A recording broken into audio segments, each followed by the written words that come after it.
जी नमस्कार, स्वागत है आपका एक बार फिर से आपके अपने यूट्यूब चैनल पर। मैं हूं पंकज फौजदार और आप हैं वही अपनी पुरानी हैशटैग बच्चा पार्टी। आज हाजिर हूं आपके सामने बहुत ही महत्वपूर्ण क्वेश्चन लेके और टॉपिक रहेगा आज का अपना कारक। आज एक क्लास आपको नहीं मिल पाई, उसके लिए खेद है क्योंकि कल आया हूं मैं उदयपुर से इधर जयपुर आया हूं, तो थक गया था, परेशान हो गया था। ये क्लास भी अभी रिकॉर्ड करके मतलब सुबह सुबह ही रिकॉर्ड करके तब डाल रहा हूँ आपको। तो आज की ये क्लास बहुत ही महत्वपूर्ण प्रश्नों की रहने वाली है। सेलेक्टेड क्वेश्चंस मैंने इसमें लिए हैं, बहुत ढूंढ के 3-4 बुक्स में से मैंने। और इस क्लास में ये समझो कि आपको कारक के एक ऐसे लेवल के क्वेश्चन मिलेंगे। मैं नहीं बोलूँगा कि ज़्यादा हाई लेवल के क्वेश्चन मिलेंगे या फिर ज़्यादा ही लो लेवल के क्वेश्चन मिलेंगे। आपको एक मॉडरेट लेवल के क्वेश्चन इसमें मिलेंगे। बिल्कुल आपको इस टॉपिक से घबराने की ज़रूरत नहीं है। और बहुत जल्दी आपको बता दूं अपन क्या है थ्योरी की क्लास लेके आने वाले हैं। सारे सब्जेक्ट की जो थ्योरी है उनकी क्लास लेके आने वाले हैं अपन, तो चिंता मत करो। और हाँ, अगर आपने अपने व्लॉग चैनल को सब्सक्राइब नहीं किया है तो वहाँ जा कर के भी आप व्लॉग चैनल को सब्सक्राइब करो। आपको डिस्क्रिप्शन में लिंक मिल जाएगी और साथ ही लिंक मिल जाएगी आपको हमारे टेलीग्राम चैनल की और हमारे फेसबुक और इंस्टाग्राम जो जितने भी हमारे सोशल मीडिया प्लेटफॉर्म हैं उन सब की आपको लिंक मिल जाएगी। तो चलो करते हैं आज की क्लास को, स्टार्ट करते हैं। बताना आज के क्वेश्चन कैसे लगे आपको। तो आज का हमारा पहला क्वेश्चन है, फर्स्ट क्वेश्चन आज का है हमारा। देख लेते हैं क्वेश्चन को कि किस वाक्य में कर्म कारक है। कर्म कारक का ये हमारा क्वेश्चन है। कौन से कारक का? कर्म कारक का ये हमारा क्वेश्चन है कि छात्र छत पर बैठे हैं। छात्र छत पर बैठे हैं। तो याद रखना कर्म कारक हमारा चिन्ह कौन सा है? कर्ता ने कर्म को, ऐसे करके हम पता लगा सकते हैं। लड़का पत्थर फेंकता है। और ऑप्शन नंबर 3 हमारा, यह गोपाल की पुस्तक है। मजदूर थककर सो गया। तो यहाँ पर हमको कर्म पूछा है हमको। अब जहाँ आपको कर्म नज़र आ जाए ना वहाँ लगाना है आपको। राइट आंसर हमारा क्या होगा देखते हैं। कितने बच्चे हमारे सही आंसर दे पाते हैं। छात्र छत पर बैठे हैं, तो यहाँ पर तो कौन सा हो जाएगा? अधिकरण कारक हो जाएगा हमारा। कौन सा हो जाएगा? अधिकरण हो जाएगा, कर्म होगा नहीं। लड़का पत्थर फेंकता है। पत्थर हमारा क्या हो जाएगा यहाँ पर? कर्म हो जाएगा। क्या हो जाएगा हमारा? कर्म हो जाएगा पत्थर हमारा। या फिर इसको अपन ऐसे भी बोलते हैं, लड़का पत्थर को फेंकता है। ऐसे वाक्य में प्रयोग करके हम इसको रख सकते हैं। ऑप्शन नंबर 2 हमारा जो है वो सही हो जाएगा। आगे अपन बात ही नहीं करते, वीडियो ज़्यादा लंबा हो जाता है। क्वेश्चन नंबर 2 हमारे सामने है कि किस वाक्य में करण कारक या फिर कारक का एक नाम और होता है परसर्ग, जिसको बोलते हैं। क्या बोलते हैं? परसर्ग जिसको बोलते हैं। ये कारक का ही दूसरा नाम होता है, का प्रयोग किया गया है। इस क्वेश्चन का आंसर लगाना है हमको। क्या होगा हमारा सही आंसर? देखते हैं कितने हमारे भावी सरकारी अध्यापक जो सही आंसर दे पाते हैं। पहला ऑप्शन हमारा, बालक पुस्तक पढ़ रहा है और हमसे करण कारक पूछा। याद रखना, बालक पुस्तक पढ़ रहा है। सोहन जयपुर गया। किसान दिन रात मेहनत करता है। और अगला ऑप्शन हमारा ऑप्शन नंबर 4 के हम नाक से सांस लेते हैं। तो करण कारक की पहचान एक होती है कि साधक तम करणम। क्या? साधक तम करणम। साधक मतलब साधन के योग में, किसमें? साधन के योग में क्या किसका उपयोग करते हैं हम? करण कारक का प्रयोग करते हैं। जहाँ हमको एक साधन नजर आ जाए, जहाँ हमको क्या है, एक साधन नजर आ जाए कि मोहन क्या है, बाइक से गया। मोहन किससे गया? मोहन बाइक से गया। तो बाइक क्या है? उसका एक साधन है। तो ऐसे ही नाक क्या है? सांस लेने का साधन है। नाक से मतलब किससे? नाक से सांस ले रहा है, तो नाक हमारा क्या है? एक साधन के रूप में हम काम ले रहे हैं। हम नाक से सांस लेते हैं, तो यहाँ पर क्या है? करण कारक हो जाएगा। और एक ऐसे भी कर सकते हैं अपन कि कर्ता ने कर्म को करण से जहाँ नज़र आ जाता है वहाँ क्या है अपन करण कारक कर देते हैं। लेकिन यहाँ ये 100% सही नहीं बैठता है। ये याद रखना, 100% सही नहीं बैठता है। लेकिन जो हम बोलते हैं कि साधक तम करणम, जो बोलते हैं कि साधन के योग में हमेशा करण कारक होता है, ऐसे अपन इसको थोड़ा सा अगर डीप में पढ़ेंगे तो अपन आसान से कर सकते हैं। आगे चलते हैं, अगला क्वेश्चन हमारे सामने है। अगला, ईश्वर ने सुनने को 2 कान दिए। इसमें सुनने को वाक्यांश में कौन सा कारक होगा? ऑप्शन देख लेते हैं अपन। ऑप्शन हमारे सामने 4 हैं। अधिकरण कारक होगा, करण कारक होगा, संप्रदान कारक होगा या फिर कर्म कारक होगा। अब यहाँ क्वेश्चन को थोड़ा सा समझना। सुनने को संप्रदान के लिए, कर्ता ने कर्म को करण से संप्रदान के लिए किसने दिए? ईश्वर ने दिए। किसी के द्वारा हमको कोई चीज़ दी जाती है जिसको वापस नहीं लिया जाता, वहाँ पर हमारा कौन सा होता है? संप्रदान कारक होता है। याद रखना, यहाँ इस क्वेश्चन का आंसर है ऑप्शन नंबर 3, संप्रदान कारक हमारा होगा। कर्ता ने कर्म को हिसाब से लगाएंगे तो आप बिल्कुल गलत हो जाओगे। याद रखना, हमारा सही आंसर होगा संप्रदान कारक। आगे चलते हैं, क्वेश्चन नंबर 4 हमारे सामने है। क्वेश्चन नंबर 4 को देख लेते हैं एक बार, इसको थोड़ा सा ठीक कर लेते हैं। क्वेश्चन नंबर 4 हमारे सामने है कि किस वाक्य में कर्म कारक नहीं है। बालक रोते रोते सो गया। अगला ऑप्शन है हमारा ग्वाला गाय को दूहता है। फिर उसके बाद में ऑप्शन है हमारा माँ बच्चे को सुलाती है। फिर चौथा ऑप्शन है हमारे पास राजा ने ब्राह्मण को बुलाया। यह हमसे नहीं पूछा गया, याद रखना भावी सरकारी अध्यापकों नहीं पूछा गया। सितारा बिंदु इस क्वेश्चन को लगा लेना। चलें ऑप्शन की तरफ चलते हैं, बात करते हैं ऑप्शन की। अगर कर्म कारक की कर्ता ने कर्म को हमारा क्या होता है, इसका कारक चिन्ह होता है। राजा ने ब्राह्मण को क्या है बुलाया, तो यहाँ हमारा क्या है, इसमें कर्म कारक होगा। माँ बच्चे को सुलाती है, यहाँ पे भी हमारा क्या है कर्म कारक होगा। ग्वाला गाय को धोता है, यहाँ पे भी को चिन्ह नजर आ गया हमको, तो क्या है हम कर्म कारक लगा देंगे। लेकिन यहाँ अगर ऑप्शन नंबर ए हमारा जो है सही आंसर होगा, बालक रोते रोते सो गया, यहाँ हमको कहीं भी कर्म नजर नहीं आ रहा है, तो ये क्या हमारा राइट आंसर हो जाएगा। आगे चलते हैं, अगला क्वेश्चन देखते हैं। अगला क्वेश्चन हमारे सामने है कि किस वाक्यांश में अधिकरण कारक है। किस वाक्यांश में अधिकरण कारक है। अधिकरण कारक हमको देखना है कि बाग में कुछ लोग धीरे धीरे टहल रहे हैं। अधिकरण कारक बोलते हैं कि अधिकरण में पेपर, मैंने अभी बताया था कि कोई चीज़ या फिर कोई वस्तु जिसको किसी को भी पूर्णतः अपने में धारण कर लेती है, वहाँ पर क्या होता है हमारा अधिकरण होता है। अधिकरण में पेपर, तो बाग में जो है वो क्या है अधिकरण का कारक चिन्ह भी होता है। अधिकरण का कारक चिन्ह भी होता है, तो बाग में ये हमारा क्या है बिल्कुल सही आंसर हो जाएगा। कुछ लोग नहीं होगा, धीरे धीरे नहीं होगा, टहल रहे नहीं होगा। आगे चलते हैं, अगला क्वेश्चन देखते हैं। अगला क्वेश्चन हमारा क्वेश्चन नंबर 6 हमारे सामने है। देखते हैं कि इनमें से कौन सा शब्द स्त्रीलिंग का सूचक है। स्त्रीलिंग का सूचक जो शब्द है वो हमको बताना है। हलवाई, ईसाई, कसाई और सफाई। अब देख लो, इनमें से अगर आपको भी नज़र आ रहे होंगे कि सबके पीछे तो क्या है ई लगी हुई है। ई लगी हुई है तो इसका मतलब ये नहीं है कि सब जो क्या है ई लगने से क्या हो जाएंगे स्त्रीलिंग हो जाएंगे। ऐसा नहीं है, ई लगने से स्त्रीलिंग नहीं होंगे। यहाँ पर अगर बात की जाए इन ऑप्शंस की, तो हलवाई, ईसाई और कसाई, ये तीनों क्या है पुल्लिंग है। क्या है ये पुल्लिंग हो जाएंगे। तीनों के तीनों क्या हो जाएंगे पुल्लिंग हो जाएंगे। लेकिन जो सफाई शब्द है हमारा, जो सफाई शब्द है ये हमारा क्या हो जाएगा स्त्रीलिंग शब्द हो जाएगा। ये क्या हो जाएगा हमारा स्त्रीलिंग शब्द हो जाएगा। ऑप्शन नंबर 4 जो है हमारा सही आंसर हो जाएगा। आगे चलते हैं, अगला क्वेश्चन देखते हैं कि किस वाक्य में वाक्यांश में अपादान कारक है। कौन सा कारक है अपादान कारक है, वो हमको बताना है।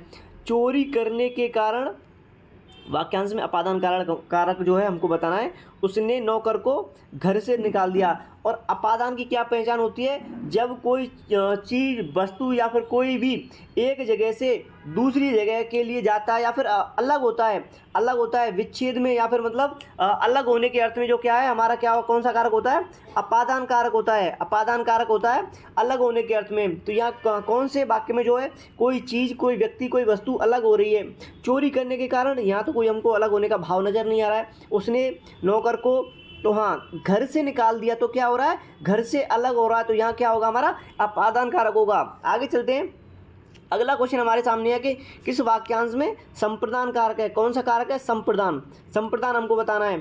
मैं आपको इस कृपा के लिए हृदय से धन्यवाद। अब यहाँ आपको बताना है कि किस वाक्यांश में संप्रदान कारक होगा। संप्रदान की पहचान आपको अच्छी तरीके से पता होगी, तो चलो आंसर लगाओ इसका। संप्रदान कारक की पहचान होती है के लिए हमारी क्या होती है संप्रदान का क्या होता है कारक चिन्ह होता है। अब के लिए हमको जहाँ नजर आ जाता है वो हम क्या लगा देते हैं संप्रदान लगा देते हैं। तो याद रखना कर्ता ने कर्म को ऐसे अगर आप उच्चारण करेंगे तो आपको के लिए बिल्कुल साफ साफ नज़र आ जाएगा। ऑप्शन नंबर 3 जो है हमारा सही आंसर होगा। अब हृदय से धन्यवाद और आपको मैं, इनमें नहीं होगा। संप्रदान कौन सी जगह होगा हमारा क्वेश्चन नंबर 8 का तीसरा नंबर जो आप ऑप्शन है वो बिल्कुल हमारा सही आंसर हो जाएगा। आगे चलते हैं, अगला क्वेश्चन हमारा किस वाक्यांश में संबंध कारक है। संबंध का की के, ये जो है वो हमारे संबंध के क्या होते हैं कारक चिन्ह होते हैं। का की के मतलब पंकज का या फिर प्रदुमन का, ऐसे करके जो लगे होते हैं वो कारक चिन्ह होते हैं हमारे।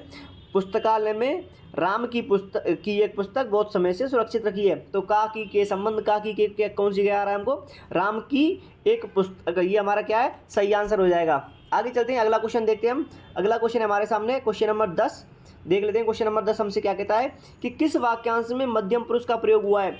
मैंने आपसे कहा था कि अपने अपने घर चले गए वे लोग। मैंने आपसे कहा था कि अपने अपने घर चले गए वे लोग। तो यहाँ मध्यम पुरुष की अगर बात की जाती है, मध्यम पुरुष की अगर बात करें, पुरुष आपने अच्छे तरीके से पढ़े होंगे। मध्यम पुरुष में क्या होता है एक सामने जो खड़ा व्यक्ति होता है दूसरे सामने खड़े हुए व्यक्ति से क्या करता है बात करता है, वार्तालाप करता है, तो वहाँ पर हमको क्या है, मध्यम पुरुष करना होता है। मैंने, अब मैंने खुद के लिए आपसे कहा था, आपसे अगर कहा था, ये बात जो है कोई अपने से जो सामने खड़ा होगा उसी व्यक्ति से तो बात करेगा ना। अपने अपने घर चले गए, यहाँ हमको अपने अपने हमने क्लास ख़त्म की तो सब बच्चे क्या है अपने अपने घर चले गए, तो वहाँ पर तो मध्यम पुरुष नहीं होगा। वे लोग किसी अन्य के बारे में बात कर रहे हैं, ये दोनों किसी अन्य के बारे में बात करें तो यहाँ पर नहीं होगा, अन्य पुरुष हो जाएगा हमारा। मध्यम पुरुष की अगर बात की जाए, आमने सामने जो खड़े हैं व्यक्ति उनके बारे में बात की जाती है। आपसे कहा था, तो यहाँ हमारा ऑप्शन नंबर 2 जो है वो बिल्कुल सही आंसर हो जाएगा। आगे चलते हैं, अगला क्वेश्चन है हमारे सामने, क्वेश्चन नंबर 11 है, इनमें से कौन सा शब्द पुल्लिंग का सूचक है? किसका सूचक है? पुल्लिंग का। पुल्लिंग और स्त्रीलिंग का ये क्वेश्चन है। पानी, नदी, मिट्टी और टोपी। नदी, मिट्टी और टोपी ये क्या है हमारे स्त्रीलिंग हो जाएंगे, और पुल्लिंग कौन सा होगा हमारा? पानी। पानी याद रखना हमेशा पुल्लिंग में ही प्रयोग किया जाता है। आगे चलते हैं, अगला क्वेश्चन हमारे सामने है, क्वेश्चन नंबर 12 कि एक वचन में रूप बदलता है, एक वचन में रूप बदलता है। रीट 2015 का ये क्वेश्चन है, तो ये हमको बताना है कि एक वचन में रूप बदलता है, किसका बदलता है? आलसी का, पानी का और लिपि का। इस क्वेश्चन को देखते हैं थोड़ा सा ढंग से। ये क्वेश्चन मेरे को लग रहा है पूरा नहीं आया है, पूरा क्वेश्चन नहीं आया है, इस क्वेश्चन को छोड़ देते हैं, इस क्वेश्चन को छोड़ देते हैं। इस क्वेश्चन का मेरे को पता भी नहीं है कि पूरा क्वेश्चन तो है नहीं, आंसर क्या होगा, तो ऐसे ही अपन अगर लगा देते हैं तो गलत बात होगी। तो इस क्वेश्चन को स्टार बना करके और कल के लिए रख लेते हैं, कल की क्लास में अपन इस क्वेश्चन को कर लेंगे। आगे चलते हैं, अगला क्वेश्चन है कि इनमें से पुल्लिंग शब्द बताइए। पुल्लिंग शब्द आपको बताना है, इनमें से कौन सा शब्द जो है पुल्लिंग होगा? उम्मीद है, बचपन है, आशा है या बेकारी है। अब देख लो, उम्मीद वाक्य में प्रयोग करके अगर आप देख लोगे ना तो भी आप बिल्कुल कर लोगे। उम्मीद है तो क्या है, हमें उम्मीद है, हमने उम्मीद बना रखी है, तो ये क्या है हमारा स्त्रीलिंग शब्द हो जाएगा।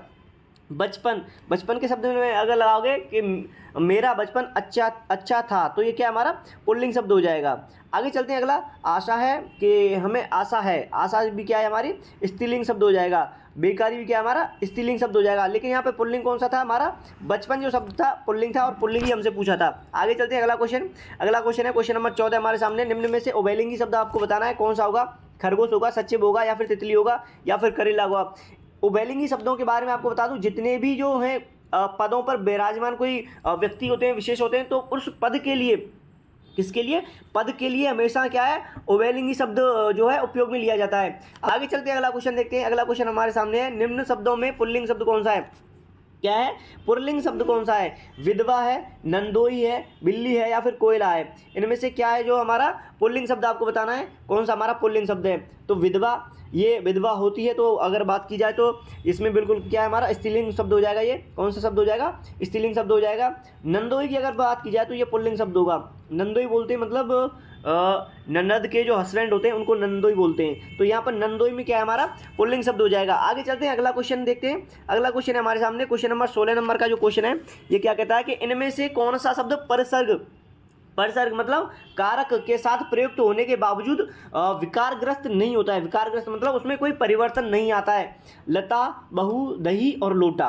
तो यहाँ पर हमारा बिल्कुल सही आंसर कौन सा हो जाएगा? दही। दही हमारा क्या है? सही आंसर हो जाएगा। दही खट्टा होता है, याद रखना। इसको अगर मात्रा में भी देखोगे तो भी इसमें कोई परिवर्तन नहीं आएगा। ऑप्शन नंबर जो 3 है हमारा बिल्कुल सही आंसर होगा। आगे चलते हैं, अगला क्वेश्चन है हमारे सामने। इनमें से कौन सा शब्द सदैव पुल्लिंग में ही प्रयुक्त होता है? सदैव पुल्लिंग में ही प्रयुक्त होता है। केंचुआ है, घोड़ा है, बाघ है और नातिन है। इनमें से लगाना है हमको सही आंसर। सदैव पुल्लिंग में जो प्रयुक्त होने वाला शब्द है वो हमको ढूंढना है, इनमें से कौन सा होगा।